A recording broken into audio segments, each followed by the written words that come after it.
গিয়াসউদ্দিন সেলিমের কাজল রেখা সিনেমাটি দেখে বের হচ্ছেন দর্শক।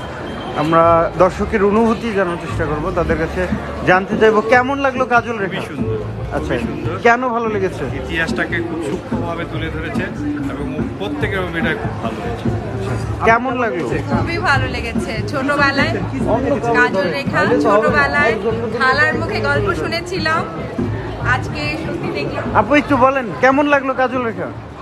ভালো লেগেছে, মানে সুন্দর মেকিং, আমাদের দেশের ল্যান্ডস্কেপ, সুন্দর ল্যান্ডস্কেপও দেখা গেল।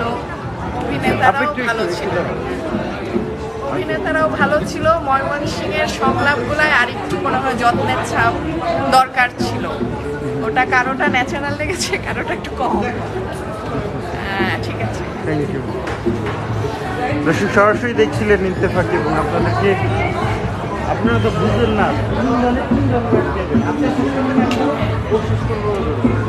দর্শক সরাসরি দেখছিলেন ইত্তেফাকে এবং আপনাদেরকে দেখানোর চেষ্টা করছি কাজল রেখা সিনেমাটি কেমন লাগলো আপু? ভালো লেগেছে। কেন ভালো লেগেছে? গানগুলো খুব সুন্দর ছিল, ল্যান্ডস্কেপ ভালো ছিল। কি হলে আরো ভালো হতো? আর একটু ছোট হলে, একটু ঝুলে গেছে মনে হচ্ছে। একটু স্পিডি হলে ভালো হতো। আর একটু স্পিড বেশি থাকলে ভালো হতো। সরাসরি দেখছিলেন ইত্তেফাকে এবং আমরা কথা বলছিলাম যারা আসলে কাজল রেখা দেখে বের হচ্ছেন। কেমন লাগলো কাজল রেখা? অভিনয় কেমন ছিল? ভালো লেগেছে।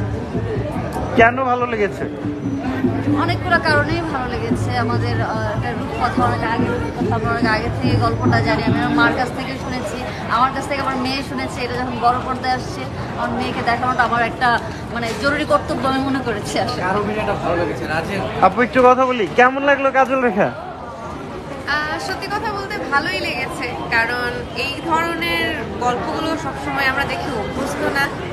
সবসময় এমন ধরনের টিপিক্যাল কিছু স্টোরিজ আসে যেখানে অনেক ধরনের নেগেটিভস কিছু ভাইবস থাকে, কিন্তু এখানে আসলে বাস্তব জীবনের সাথে কিভাবে আমরা প্রতিনিয়ত ফাইট করে বা মনের মানুষটাকে কাছাকাছি পাওয়ার জন্য যে আমাদের বিভিন্ন ধরনের লড়াই থাকে, এটা এক ধরনের ওরকমই অবশ্যই ভালো লেগেছে। আচ্ছা, নতুনদের মধ্যে কে বেশি ভালো অভিনয় করেছে? কাজল রেখা ক্যারেক্টারের আপুর অভিনয় আমার মন্দিরা ভালো লেগেছে। হ্যাঁ, মিয়া। আর শরীফুল রাজের অভিনয় বরাবরের মতোই ভালো ছিল, তবে এই ক্যারেক্টারে কিছু কিছু জায়গায় আমার কাছে মনে হয়েছে আরেকটু ভালো হতে পারে। Thank you. 10-এ কত দিবেন?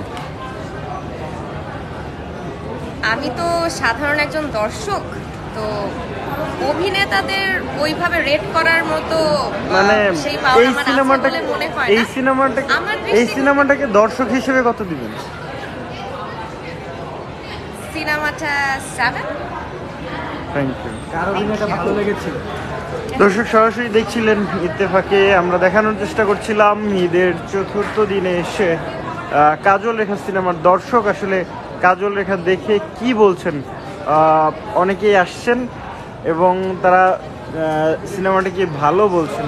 দেখছিলেন স্টার সিনেপ্লেক্স মহাখালী এসকে টাওয়ারে রয়েছি, যেখানে কাজল রেখা সিনেমার যারা দর্শক তারা আসলে সিনেমাটি দেখলেন। কেমন লাগলো সিনেমাটা? ভালো লেগেছে। আচ্ছা, কতটা এনজয় করেছেন? ভালোই এনজয় করেছি, অনেকদিন পরে দেখলাম।